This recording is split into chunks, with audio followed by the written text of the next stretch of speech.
Buenas madrugadas, amigos. Son las 3:04, las 3:04 de la mañana en la ciudad de Madrid. Es viernes 19 de mayo de 2023, es decir, está comenzando el viernes, 3:05, 3:05 de la mañana en Madrid, viernes 19 de mayo. Vamos hoy a hablar de Wittgenstein. Wittgenstein es uno de los tres filósofos del lenguaje más importantes, ¿no?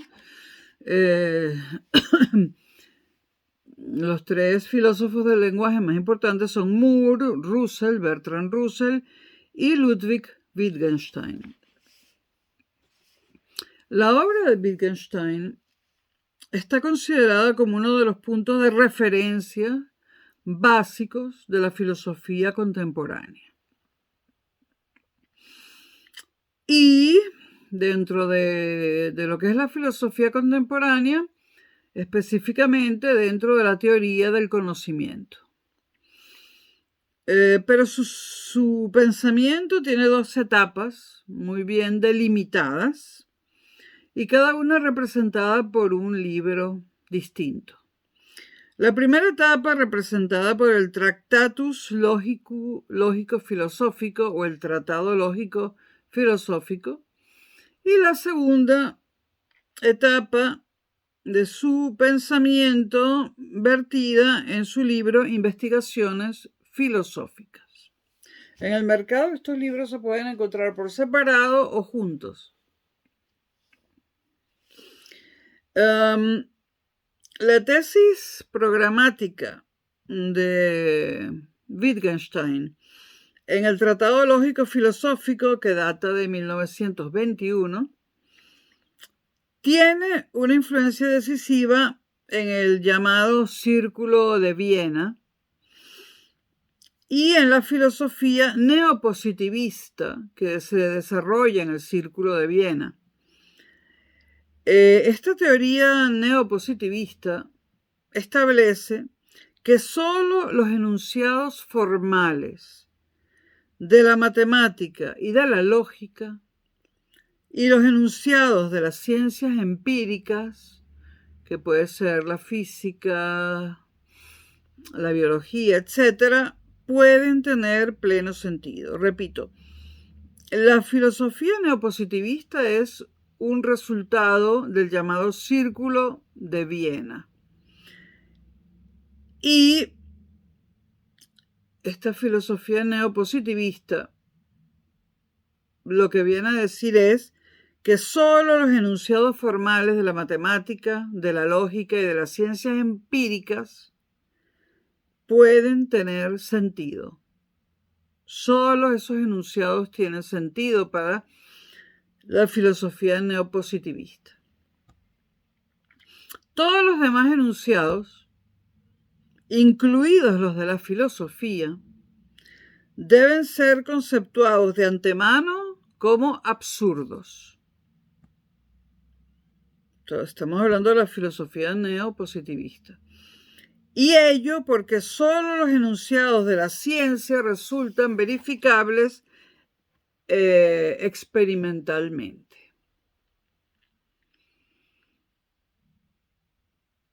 Continúa diciendo esta corriente filosófica que las afirmaciones de la filosofía no son comprobables, no se pueden comprobar.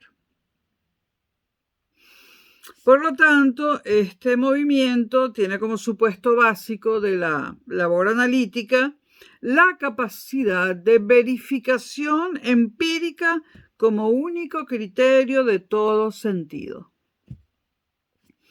Creo que queda bastante claro, ¿no? Para Wittgenstein, lo que está fuera de los límites del lenguaje, lo que es impensable e indecible, porque no se puede pensar ni decir, puede no obstante existir. Wittgenstein, por lo tanto, no rechaza la metafísica o lo metafísico. Él dice textualmente, se da en efecto lo indecible. Esto se muestra, o sea, lo indecible se muestra, aunque no se pueda decir. Y dice Wittgenstein que esto es lo místico. No rechaza, pues, nuevamente decimos, lo metafísico. Lo que se niega es la posibilidad de constatarlo. No se puede constatar. Por lo tanto, para el positivismo lógico, para la filosofía, neopositivista, este enunciado acerca de lo indecible, pues no está dentro de la filosofía, ¿no? No es un enunciado formal.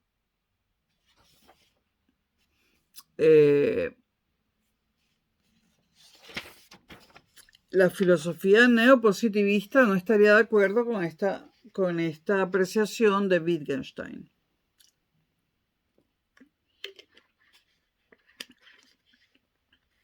Repito y cito en Wittgenstein, se da en efecto lo indecible. Esto se muestra, lo indecible se muestra, aunque no se pueda decir, y es lo místico. Repetimos que Nietzsche no rechaza de plano lo metafísico. Lo que niega es la posibilidad de constatarlo. Bueno, que es imposible de constatar experimentalmente, ya lo han dicho los de la corriente neopositivista, ¿no? Que procede del Círculo de Viena. Lo que niega Wittgenstein, al igual que esta corriente, es que no se puede constatar. Pero sin embargo, Wittgenstein dice que es una experiencia de tipo místico. Y para Wittgenstein esto puede existir, aunque no se pueda demostrar empíricamente. Wittgenstein dice que la filosofía debe renunciar a constituirse como una teoría o compendio de verdades sobre la realidad, sobre el mundo y el hombre. Cualquier establecimiento de contenidos teóricos, dice Wittgenstein, solo corresponde a la ciencia, y aquí hay un punto de contacto o un punto en común, un punto de intersección con los neopositivistas.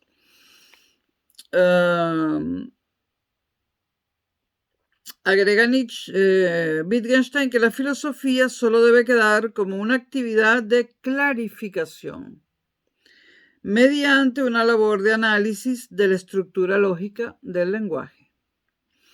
Corresponde a la filosofía, dice dice Wittgenstein, un análisis formal, que no es el mismo análisis de las ciencias,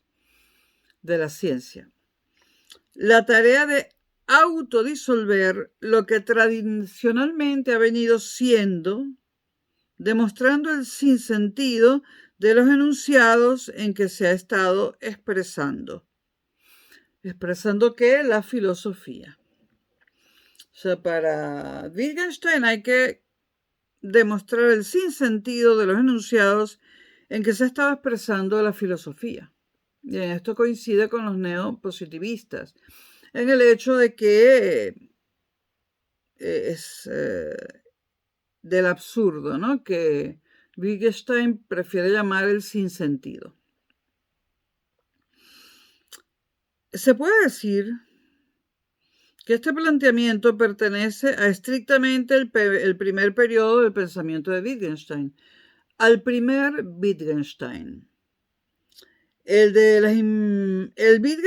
segundo Wittgenstein, el de las investigaciones filosóficas, su otro libro, que fue escrito entre 1935 y 1945, en ese segundo libro Wittgenstein se retracta de esta reducción de la diversidad del discurso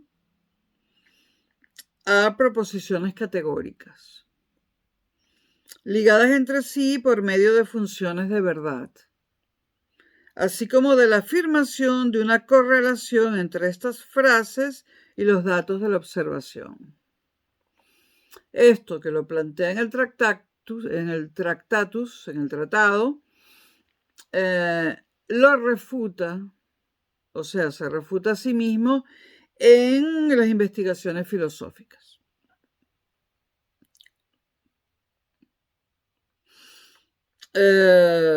Wittgenstein cree que es necesario tener en cuenta la complejidad de los usos lingüísticos y desconfiar de los procedimientos que supongan una conjunción no problemática entre los elementos del lenguaje y los elementos de la realidad. Dicho de otro modo, Wittgenstein piensa que entre el lenguaje y la realidad hay una relación problemática. Y desconfía profundamente de todos los filósofos que piensen que entre el lenguaje y la realidad hay una relación firmemente establecida y en cambio de una relación problemática. Wittgenstein no cree que entre el lenguaje y la realidad haya una correspondencia lógica. Él cree que entre esas dos cosas, lenguaje y realidad, hay una relación harto problemática, una relación que no se puede establecer, digamos, en términos absolutos e incluso matemáticos, si se quiere. No se puede establecer en esos términos.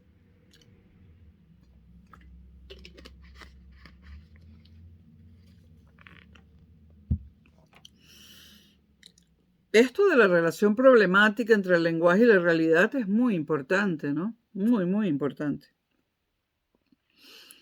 Wittgenstein renuncia a la concepción especular del lenguaje, especular de espejo. O sea, el lenguaje no refleja la realidad para Wittgenstein. El lenguaje no refleja el mundo y tampoco tiene como único objetivo describir el mundo para Wittgenstein. Esto, bueno, es bastante lógico, me parece, ¿no? Una forma de conducta, entre otras, con pluralidad de funciones, como el lenguaje, ¿no? Que entre sus funciones pueden estar ordenar, describir, informar, hacer conjeturas, contar historias y un gran etcétera, cada una de las cuales, cada una de estas funciones puede describirse como un juego del lenguaje. A cada una de estas cosas, Wittgenstein la considera un juego del lenguaje. Las proposiciones son significativas para Wittgenstein no solo porque sean figuras de la realidad, sino porque son expresiones de lo que él llama los juegos del lenguaje. Los diversos y variados usos a que sirve el lenguaje, que igual que como sucede con los juegos, manifiestan como característica común un cierto aire de familia, que los asemeja a los juegos, a saber, los lenguajes, igual que los juegos, se someten a reglas, pero cada lenguaje se somete a sus propias reglas. El significado, entonces, hay que buscarlo no en la verificabilidad de lo que se dice, o sea, no en la comprobación experimental, sino en el uso que se hace de las palabras. Cito a Wittgenstein: el significado de una palabra es el uso que de la misma se hace en el lenguaje. O sea, es el contexto lo que da el sentido a las palabras. Para Wittgenstein, la mayoría de los errores filosóficos provienen de confundir los contextos o de juzgar un contexto por las reglas de otro contexto distinto. Como en los juegos, las reglas se respetan, cambiar las reglas es cambiar de juego. La tesis principal de esta segunda obra magna de Wittgenstein, las investigaciones filosóficas, es que todo lenguaje consiste en multitud de juegos del lenguaje. Y el lenguaje correcto es aquel que observa el recto uso de sus propias reglas. Toda palabra tiene sentido para Wittgenstein si es empleada en su contexto. En el Tractatus, en el tratado de Wittgenstein, su primer libro, hay todo un proyecto epistemológico. Y Wittgenstein dice que el sentido del lenguaje no puede ser expresado por el lenguaje. No puede ser expresado por sí mismo. Wittgenstein será el primero en llevar hasta sus últimas consecuencias los principios del atomismo lógico. Y subrayen atomismo lógico.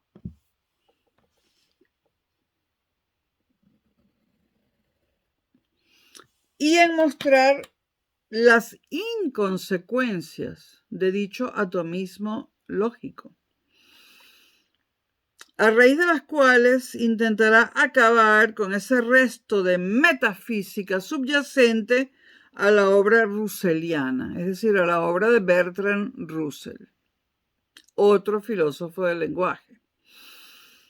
En efecto, Bertrand Russell ofrecía una doctrina ontológica que decía que lo que últimamente, al final del análisis, existe en el universo, cuando él dice últimamente se refiere a causa última.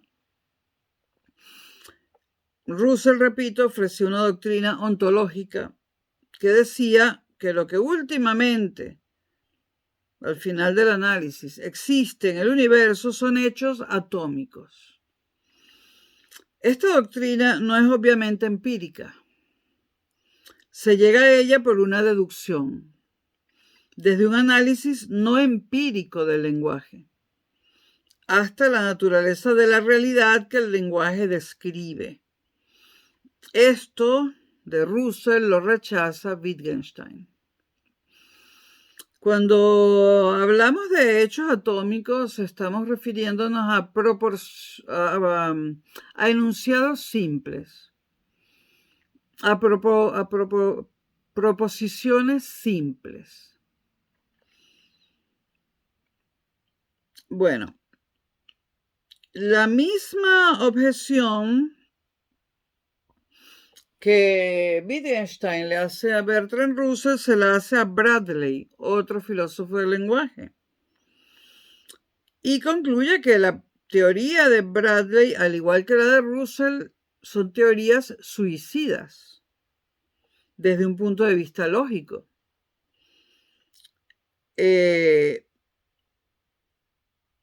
Son teorías suicidas, por lo tanto, para Wittgenstein, el atomismo lógico de Russell e incluso para el segundo Wittgenstein, su propia formulación en su primer libro, el Tratado Lógico Filosófico, también es una teoría suicida. O sea, Russell el segundo Russell critica el primer Russell, lo corrige entre comillas y lo cuestiona.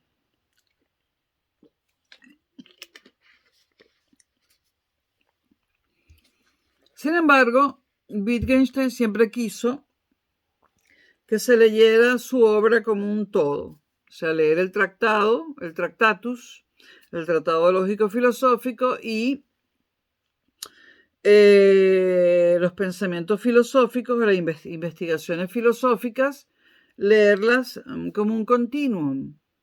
Porque para Wittgenstein era importante que se observara el cambio en su posición, ¿no? En su posición filosófica con respecto sobre todo al lenguaje. La tesis del atomismo lógico nos dice lo siguiente.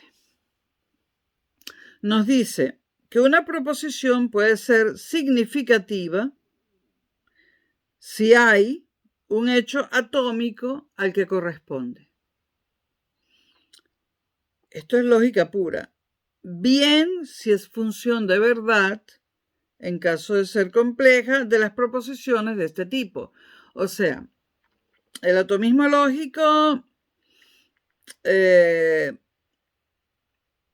dice que una proposición puede ser significativa si hay un hecho atómico que le corresponde, o que una función de verdad, que es el conjunto de varias proposiciones,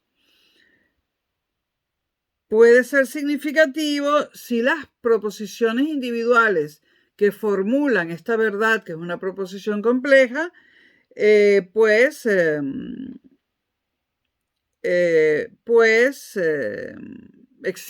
¿no? Este es el atomismo lógico. Pero la mayoría de las proposiciones que el atomismo lógico, incluido el del propio Wittgenstein, el primer Wittgenstein, establece, no son de ninguna manera de estas dos clases que acabamos de mencionar. Las de la proposición simple o las de la función de verdad, que es una combinación de proposiciones simples. Tales proposiciones, dice Wittgenstein, no podían ser significativas. Intentaban decir lo que no puede en modo alguno ser dicho. Wittgenstein, pues, se ve llevado a afirmar que lo que él mismo había dicho en el tratado era un sinsentido. Entender su propia obra era caer en la cuenta de que no había dicho nada en absoluto, aun cuando tal vez podía haber tenido éxito en revelar algo, alguito. La frase con la que Wittgenstein termina el Tractatus no puede ser más expresiva de su postura. Esta es la última frase de su primer libro. De lo que no se puede hablar, mejor es guardar silencio. De lo que no se puede hablar, mejor es guardar silencio. Claro que esta frase, sacada del contexto de esta obra de Wittgenstein, ha dado pie a multiplicidad de interpretaciones, ¿no? Desde las más comunes, digamos cotidianas, ¿no? Hay quien pudiera decir que de lo que no se puede hablar porque es tabú, es mejor guardar silencio, callarse para siempre. Hay quien pudiera ver esta frase desde un punto de vista moralista, ¿no? Claro, esto sucede si la sacamos del contexto de la obra de Wittgenstein. Pero también el psicoanálisis ha hecho uso de esta frase, no siempre de forma acertada. Repito la frase, de lo que no se puede hablar, mejor es guardar silencio. Aquello de lo que no se puede hablar para el psicoanálisis es algo peligroso porque es lo que enferma al paciente, ¿no? Aquello de lo que no se puede hablar de ninguna manera representaría, y esto hay que ponerlo entre comillas varias veces, una enfermedad incurable. Es decir, el paciente en psicoanálisis freudiano y lacaniano, es decir, psicoanálisis ortodoxo, el paciente, si hay algo de lo que no puede hablar, pues no lo puede resolver. Si hay algo, si hay un problema que el paciente es incapaz de verbalizar y de hablar sobre él, pues permanecerá enfermo, no lo podrá resolver. Para resolver un problema a nivel de psicoanálisis, hay que poder hablar de él o escribir sobre él. Hablar y escribir en psicoanálisis son casi que lo mismo en cuanto a resolver ese problema psíquico, ¿no? Escribir en psicoanálisis alivia el problema. No lo resuelve, pero lo alivia. Es decir, te aleja, en algunos casos, del suicidio, escribir. Ahora, para resolver el problema en una terapia psicoanalítica, esto dicho muy grosso modo, hay que hablarlo, hay que decirlo y hay que tratar de descomponerlo, descomponerlo en partes y volverlo a componer en una composición que nos resulte más tolerable y por lo tanto nos cure. Lo que hacemos respecto al pasado, aquellos que hemos sanado, y lo que hace una persona que no necesite psicoanálisis, lo que hace una persona sana, que generalmente son personas muy primitivas, con una mente muy simple y primitiva. Primitivo me refiero a simple, personas con un grado de educación muy bajo y por lo tanto con una complejidad mental no demasiado grande. Pues en este tipo de personas, o en personas complejas pero no inteligentes, o que tienen muchos conocimientos, mas no son inteligentes, y esto es una opinión mía, que yo la tomo como una verdad, en personas simples, este proceso de reinterpretar el pasado para hacerlo tolerable se hace inconscientemente. No hay que ir a un psicoanalista, eso se hace segundo a segundo, hora tras hora. Nunca enfermas psíquicamente, porque ser sano significa que este proceso de reinterpretar el pasado se está efectuando constantemente, minuto a minuto, sin que seamos conscientes de ello, y por lo tanto el pasado no nos aflige y no nos atormenta porque lo estamos reinterpretando para hacerlo aceptable. Dicho de otra forma, prácticamente casi todo el mundo tiene cosas en su pasado que no acepta, pero la mayoría de la gente las reinterpreta inconscientemente, entonces no siente haber hecho algo terrible, bien sea para con los demás o para consigo mismo, ¿no? Lo peor es lo terrible que hacemos para con nosotros mismos. El que enferma psíquicamente es porque ese proceso natural de reinterpretar el pasado no se efectúa. Ese proceso se bloquea y entonces hay que ir a terapia y hay que hacer una terapia psicoanalítica para desbloquear ese proceso. Ahora, una vez que lo desbloqueas reinterpretando el pasado, ya eres consciente, ¿no?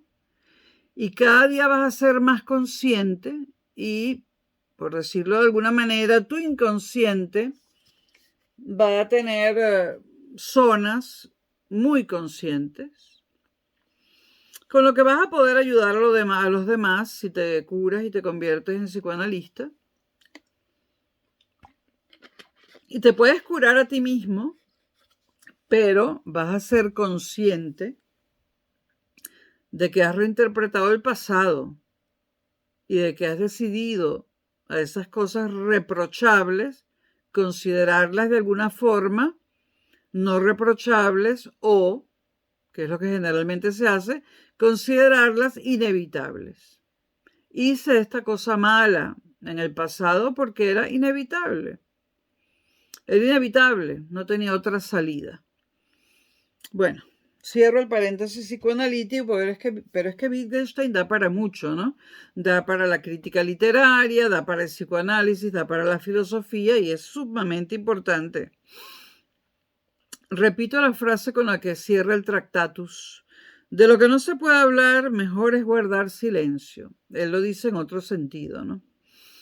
La propia doctrina del atomismo lógico que ya describimos muestra su carácter autonegador y la falta de sentido de sus propias afirmaciones para Wittgenstein.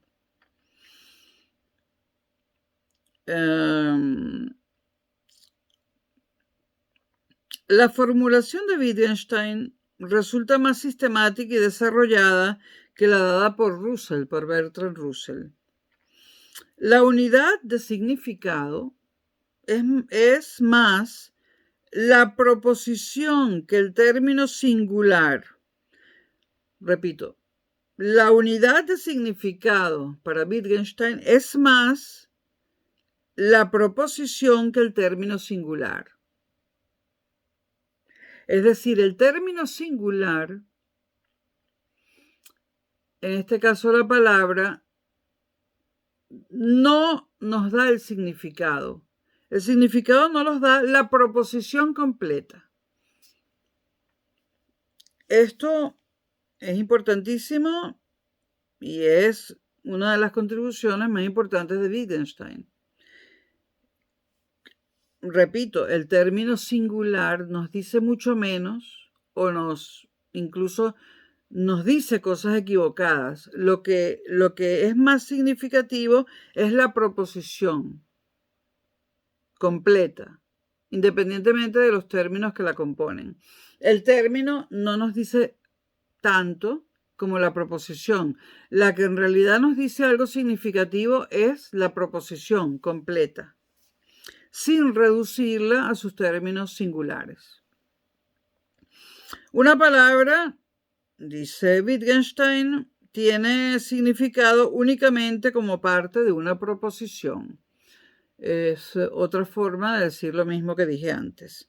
Una proposición es una representación de la realidad, casi que una foto de la realidad. Representa un estado de hechos o situaciones. Una proposición, y cito a Wittgenstein, no puede pintar su propia forma, sino solo mostrarla. Repito, una proposición, y cito a Wittgenstein, no puede pintar su propia forma, sino solo mostrarla. Si en algún momento dije Nietzsche, fue porque me confundí. Aquí, cuando diga, creo que en algún momento hablaré de Nietzsche, pero les diré, sí, estoy hablando de Nietzsche. Hasta ahora no lo he mencionado. Si lo dije fue porque, no sé, hay una sonoridad parecida en ambos nombres. No solo porque son alemanes, pero los nombres quiero decir. Bueno, repito, una proposición, dice Wittgenstein, no puede pintar su propia forma, sino solo mostrarla. Pues, si no, o sea, de no ser así, sería una imagen de la realidad y por tanto no sería una auténtica proposición. Es decir, no la pinta, solo la muestra. Las proposiciones, y esto es muy importante, las proposiciones reflexivas de la filosofía no son posibles. Esto es una conclusión de Wittgenstein importantísima. Las proposiciones reflexivas de la filosofía no son posibles. Es decir, la cosa en sí no puede decir nada sobre ella misma, por decirlo de otra forma, ¿no? Es decir, repito, porque es muy importante, las proposiciones reflexivas de la filosofía no son posibles.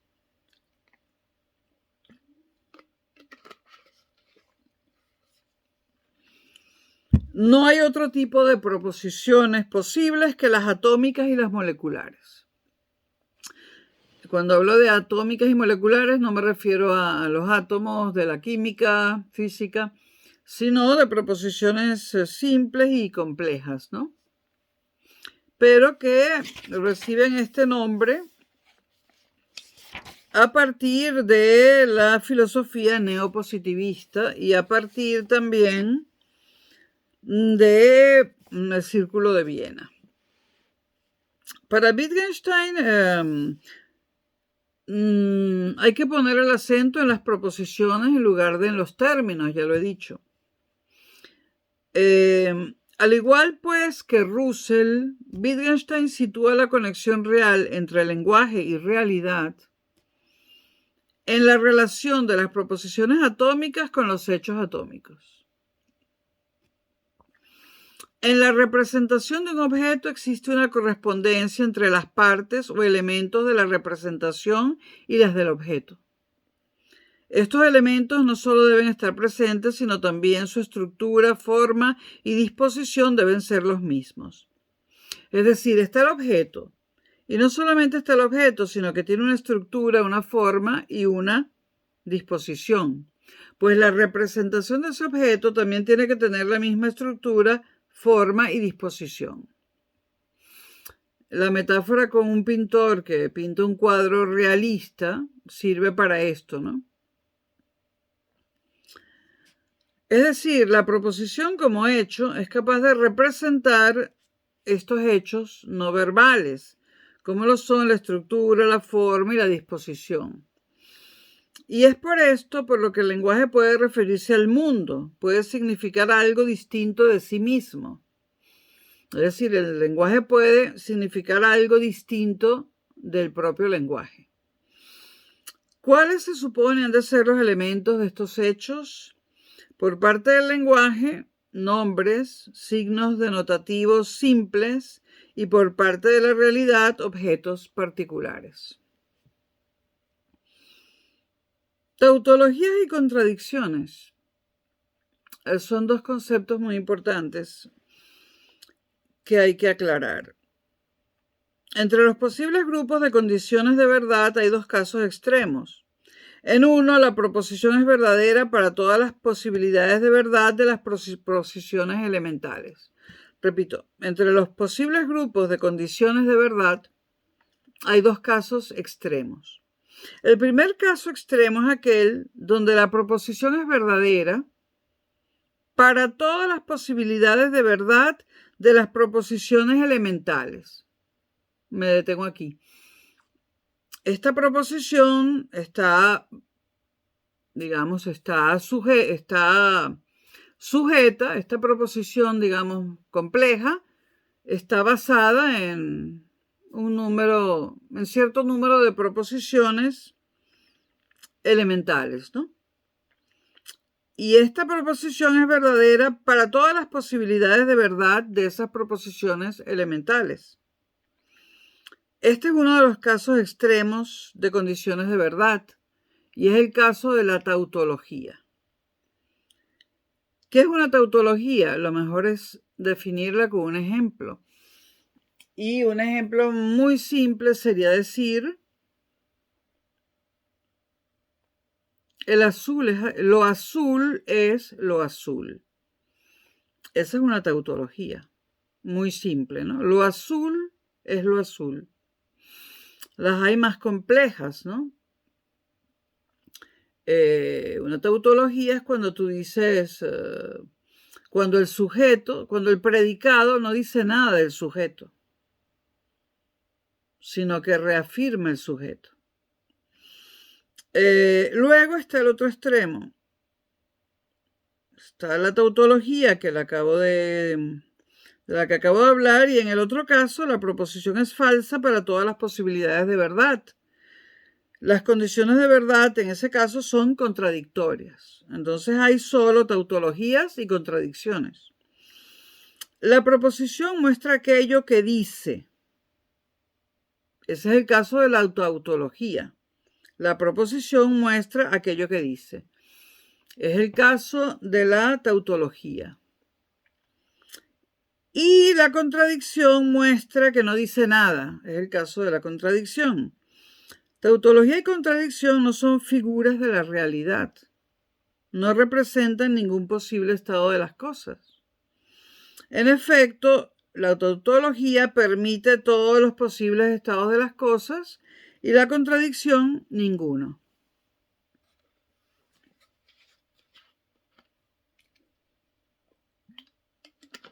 Estos son dos conceptos filosóficos que hay que aclarar, ¿no? Y es bueno utilizar algún diccionario de filosofía. Yo recomiendo los de Ferrater Mora para los que leen filosofía en español, y no los 2 volúmenes de Alianza Editorial resumidos, sino los 4 volúmenes gigantescos nada resumidos que ya casi nadie adquiere, por lo cual no se consiguen y que yo tuve alguna vez y abandoné en Venezuela, ¿no? Lamentable. Seguimos. No todas las proposiciones que encontramos en cualquier lenguaje son proposiciones atómicas. Algunas son veritativo-funcionales compuestas de proposiciones atómicas.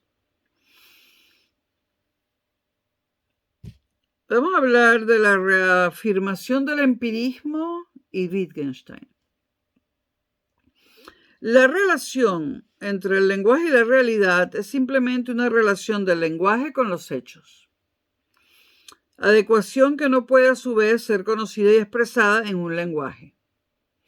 Cito Wittgenstein: el sentido del lenguaje no puede ser expresado por el lenguaje. Creo que ya lo dije, ¿no? Anteriormente. El sentido del lenguaje no puede ser expresado por el lenguaje. El positivismo lógico, antes hablaba del neopositivismo, ahora del positivismo lógico. El positivismo lógico considerará vacías de sentido las proposiciones filosóficas que se presentan como distintas de las puramente formales de la matemática y de la lógica, y de los enunciados empíricos de hechos. Hay muchas cosas en común entre el neopositivismo y el positivismo lógico, ¿no? Repito, el positivismo lógico considera vacías de sentido las proposiciones filosóficas que se presentan como distintas de las puramente formales de la matemática y de la lógica, y de los enunciados empíricos de hechos. Aun cuando la filosofía del Tractatus no es definitivamente empirista, resulta incompatible con cualquier sistema de filosofía que infiera la existencia de una realidad trascendental de los hechos de experiencia. Es decir, no hay una realidad trascendental que se pueda sacar de la experiencia. Estas afirmaciones de Wittgenstein podrían hacer que se considerara un empirista, mas no lo es. Simplemente coinciden esto con los empiristas. Y esto lo podemos explicar con ejemplos, ¿no? Los hechos de experiencia, por ejemplo, incluso cuestiones de la física que han sido demostradas por la experiencia, ¿no? Cuando Newton matematiza el movimiento, crea una teoría, ¿no?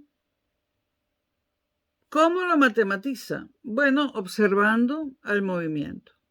Él observa el movimiento rectilíneo, el movimiento uniforme, el acelerado, ¿no? Y lo matematiza. Es decir, él va de los sentidos a la teoría.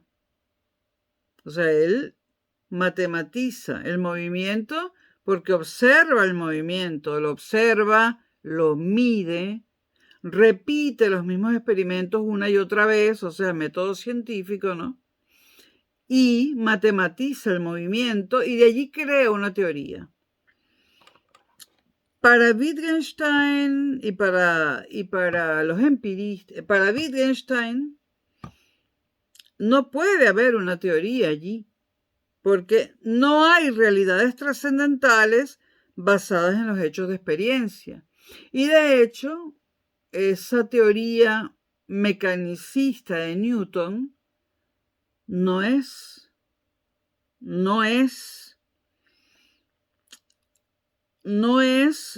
una proposición formal de la matemática ni de la lógica,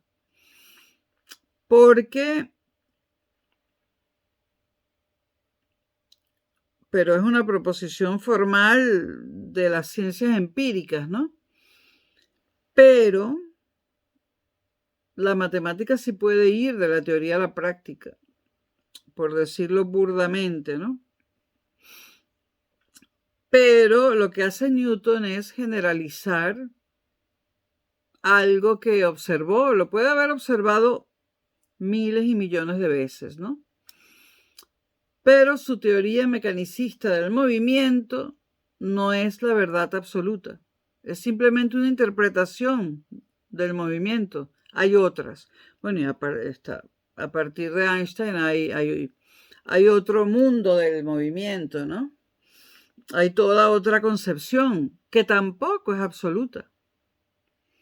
Estos son modelos que usamos porque nos sirven para ciertas cosas. Por ejemplo, la teoría mecanicista del movimiento de Newton, ¿para qué nos sirve? Bueno, nos sirve, por ejemplo, para diseñar máquinas y utilizarlas. Pero no hay una realidad trascendental en esa teoría mecanicista del movimiento de Newton, que consiste en matematizar el movimiento, ¿no? No hay una realidad trascendental allí, es solamente una interpretación parcial de la realidad, es decir, del movimiento. No hay una verdad absoluta allí, es tan solo un modelo que usamos para explicar la realidad porque nos sirve para diversas cosas. Por lo tanto, no hay una realidad trascendental allí. En este caso, voy más allá de los positivistas lógicos y de los neopositivistas, ¿no? Las únicas proposiciones que generan realidades trascendentales son las matemáticas y lógicas. Realmente todo aquello que se demuestra mediante el método científico, es decir, mediante la experimentación, es decir, mediante los sentidos, no nos puede llevar de ninguna manera a una realidad trascendental. Es imposible. Y esto lo dice Wittgenstein, ¿no? Repito lo que dice Wittgenstein, ¿no?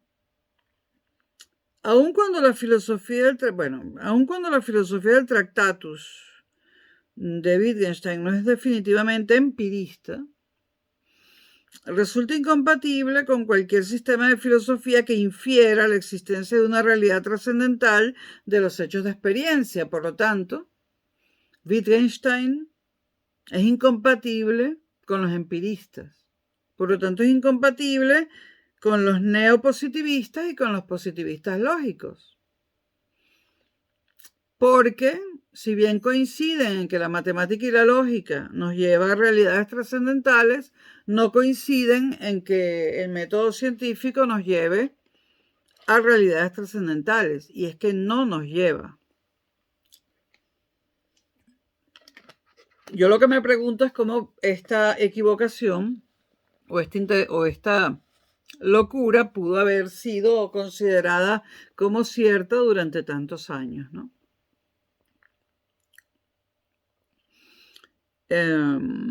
Otro ejemplo puede ser en primer lugar, la luz se describió como partícula y eso fue un modelo, ¿no? Basado en apreciaciones experimentales, se pensó que la luz era un continuum infinito de partículas. Posteriormente, se piensa que no son partículas sino ondas. Una línea, líneas continuas, ya no sucesiones de puntos. Ahora, ninguna de esas dos teorías nos lleva a una realidad trascendental. Simplemente la luz como partícula y la luz como onda, ambas teorías, con una de ellas explicamos algunas cosas y con otra explicamos otras cosas. Ahora, no podemos de ahí inferir verdades absolutas. Simplemente las usamos para medio entender algunas cosas y también con fines prácticos, ¿no? Para fabricar cosas y para construir este mundo que hemos construido, ¿no? Para modificar la naturaleza. Pero de allí no hay verdades que se puedan inferir. Bueno. También dice Wittgenstein otra cosa muy importante. No hay modo posible de hacer una inferencia de la existencia de una situación a la existencia de otra situación totalmente diferente. Esto es obvio. De una situación determinada no podemos inferir otra situación totalmente distinta. Esa inferencia sería equivocada, sería una falacia. No se puede salvar el abismo existente entre el mundo de la experiencia y el mundo supraempírico mediante proposiciones evidentes, porque éstas son necesariamente verdaderas únicamente por estar vacías de contenido. Repito, no se puede salvar el abismo existente entre el mundo de la experiencia de los sentidos y el mundo supraempírico, que podría ser el mundo de la razón, mediante proposiciones evidentes, porque estas son necesariamente verdaderas únicamente por estar vacías de contenido. Ellas no pueden ser falsas simplemente porque no dicen nada. La verdad de las proposiciones fácticas es, por otra parte, contingente. Que la verdad de las proposiciones fácticas, de las proposiciones que describen hechos, es contingente, es obvio, ¿no? Depende del contexto. La contingencia es aquello que no podemos controlar. Es un hecho en el que de repente nos encontramos de repente en unas circunstancias que se dan de repente que nosotros no decidimos y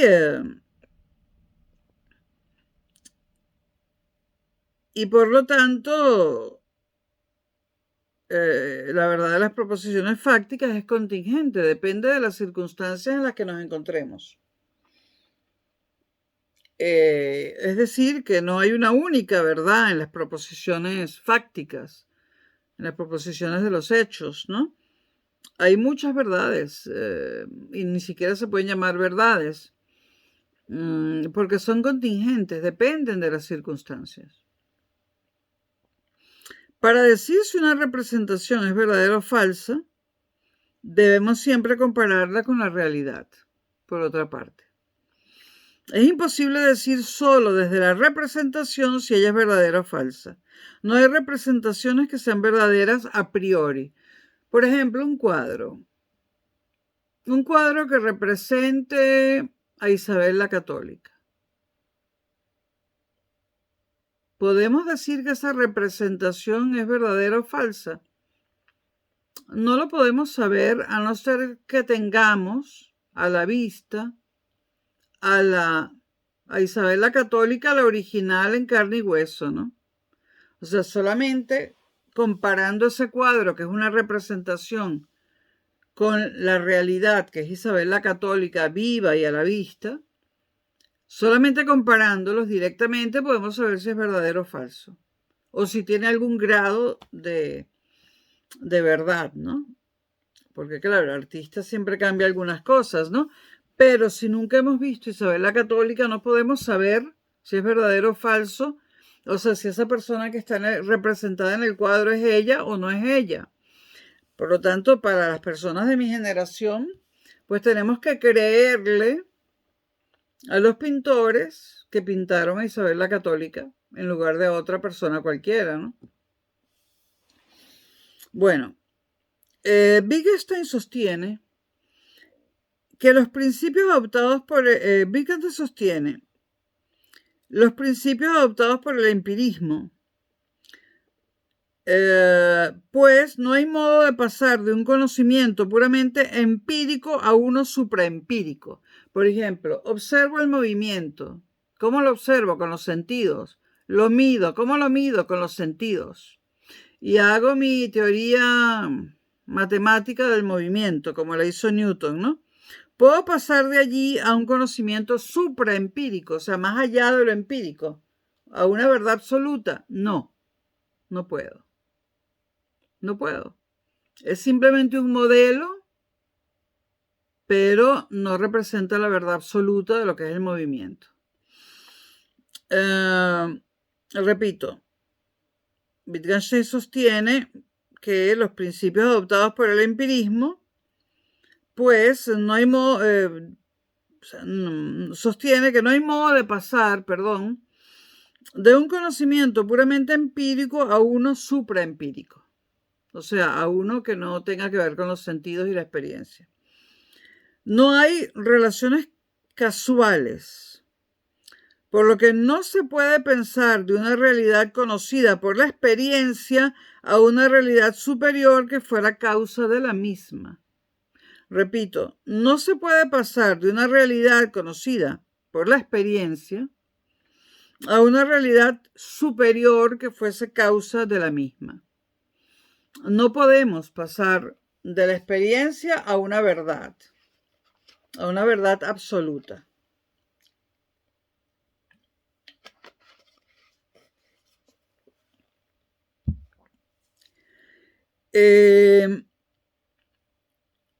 Pero muchas veces se ha dicho que hay semejanzas entre Hume, que era un empírico sin duda alguna, y Wittgenstein.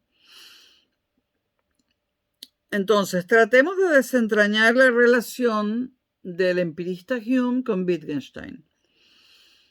El análisis psicológico del entendimiento humano que Hume realiza le lleva a negar la metafísica y a considerar a la lógica, la matemática y las ciencias experimentales como las únicas ciencias respetables.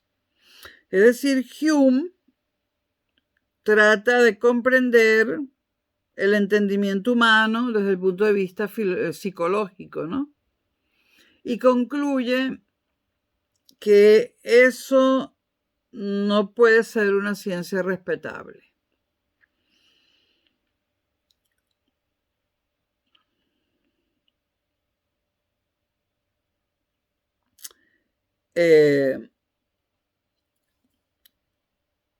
Mantiene como únicas ciencias respetables la matemática, la lógica y las ciencias experimentales, ¿no? Biología, física, química, como las quieran llamar.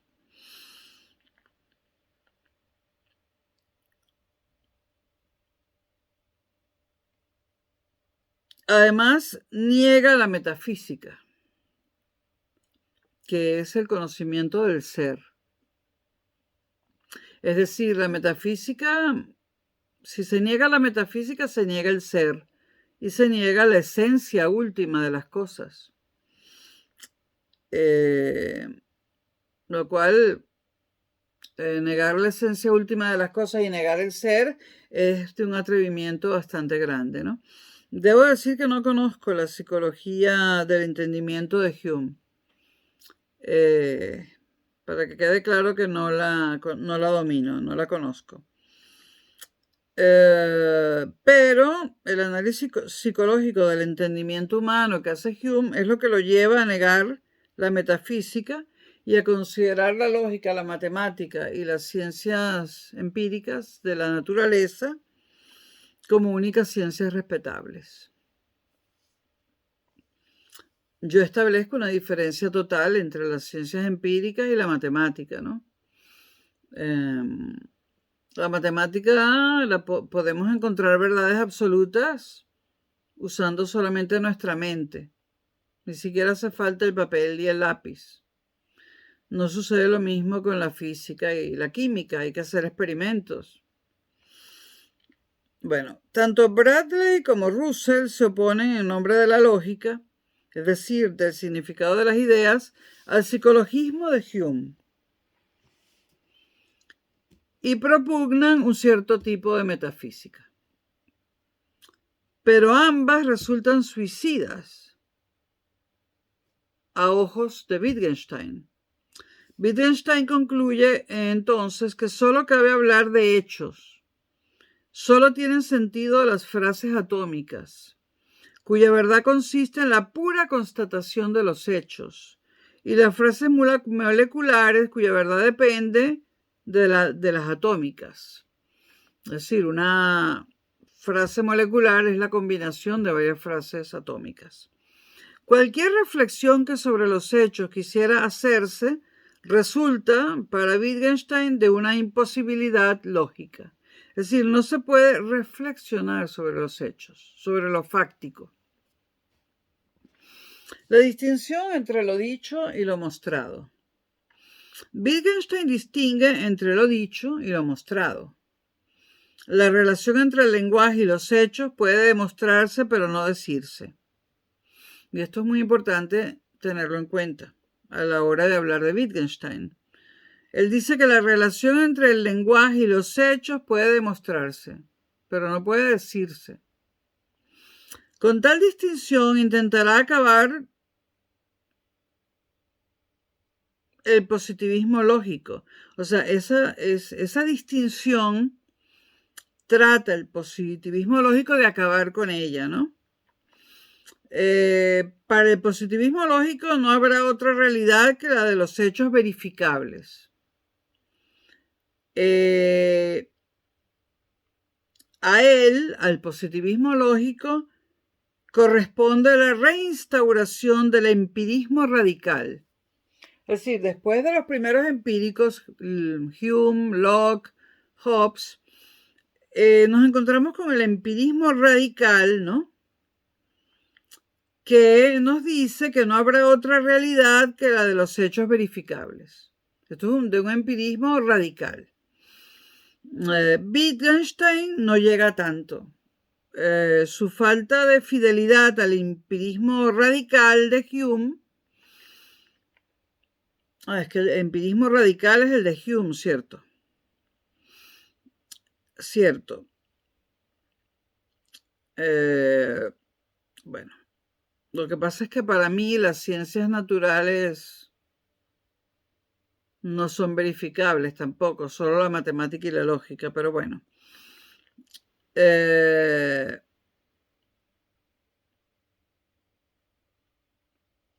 Hume es el representante del empirismo radical, pero si no recuerdo mal, él considera las ciencias experimentales como fuente de verdades también, ¿no?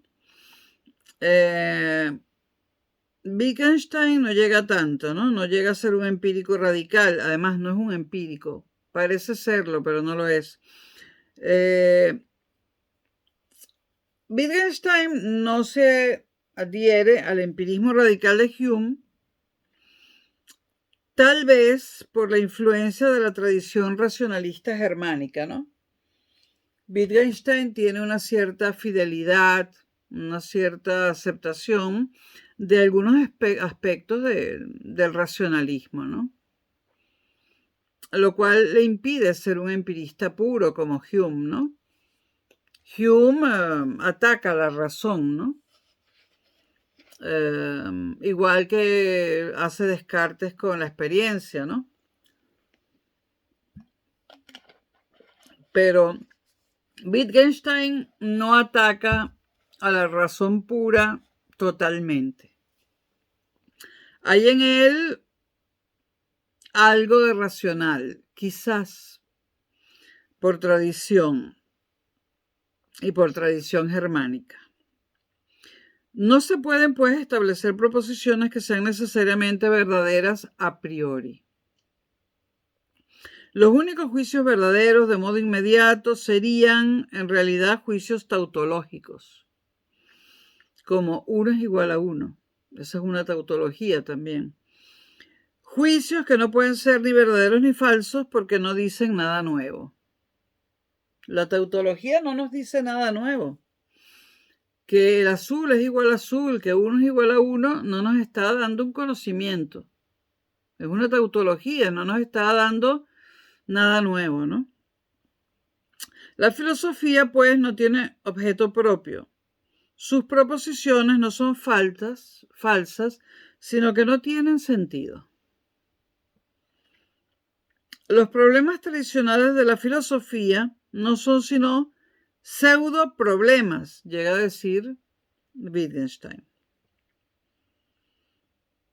Y bueno, repito, dice que la filosofía no tiene objeto propio y que sus proposiciones no son falsas, sino que no tienen sentido, son absurdas. La filosofía, y cito a Wittgenstein, no es un cuerpo de doctrina, sino una actividad. Su tarea consiste en aclaraciones, en mostrar, pero no en decir. No da como resultado proposiciones verdaderas. La totalidad de las proposiciones verdaderas es el cuerpo de la fuerza natural. Wittgenstein. Ahora, ¿por qué tras afirmar esto no se puede considerar a Wittgenstein como un positivista lógico o un empirista radical como Hume? Porque no termina siendo consecuente del todo. Y lo mismo le pasaba a Bertrand Russell. A pesar de que afirma Wittgenstein, y lo cito, los límites de mi lenguaje son los límites de mi mundo. A pesar de que afirma eso, Wittgenstein recurre al subterfugio de la indecibilidad, es decir, aquello que no se puede decir, y de lo inexpresable, aquello que no se puede expresar, para dar cabida a una metafísica y a una ética, a la que sitúa más allá del mundo de lo expresable. Todo ello constituye lo que él llama lo místico. Y cito, Wittgenstein dice textualmente, lo inexpresable es lo místico. De esto, de lo místico, no se puede ni afirmar ni negar nada con fundamento. Ahora, hay que detenerse en esto.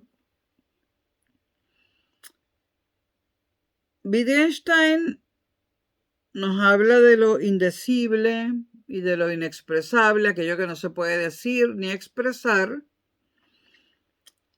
para, con ello, darle un espacio a la posibilidad de existencia de una metafísica y de una ética. Y nos detenemos en la metafísica, es decir, Wittgenstein no deja de creer en lo ontológico, en la metafísica, en el ser. Él le da cabida a esto, ¿no? Él no se deshace por completo de lo metafísico, es decir, del ser, del en sí, o de lo que Husserl llamaba aquello que conocemos por intuición eidética. Es decir, que Wittgenstein, a pesar de todo, no niega el ser. Wittgenstein no es un empirista.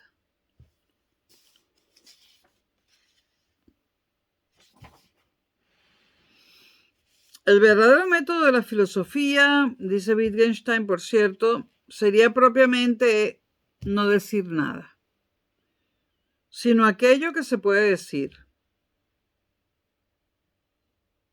Es decir, las proposiciones de la ciencia natural. Algo, pues, que nada tiene que ver con la filosofía. Cito de nuevo, esa era una cita de Wittgenstein. Cito de nuevo a Wittgenstein. Mis proposiciones son esclarecedoras de este modo, que quien me comprende acaba por reconocer que carecen de sentido. Y repito, de lo que no se puede hablar, mejor es callarse. La frase célebre de Wittgenstein. El neopositivismo lógico, habíamos hablado del neopositivismo, luego hablamos del positivismo lógico y ahora vamos a hablar del neopositivismo lógico. El neopositivismo lógico, encarnado en autores como Schlick, Carnap y Neurath. Carnap posiblemente les suene a los que son economistas o han estudiado economía. Bueno, el neopositivismo lógico, que entre otros nombres encierra autores como Schlick, Carnap y Neurath, acabará radicalmente con esta duplicidad de planos presente en la obra de sus predecesores en el análisis y se propondrá como objetivo demostrar que toda metafísica carece de sentido. Es decir, el neopositivismo lógico niega el ser. Toda teoría del ser carece de sentido.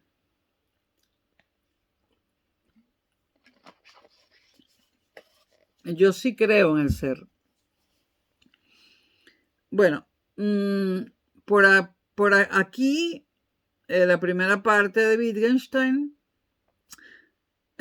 porque aquí hemos hablado sobre todo del Tractatus, ¿no?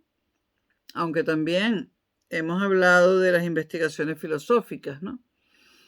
Pero vamos a dejar esta parte aquí, lo subo y paso a grabar la segunda parte. Gracias.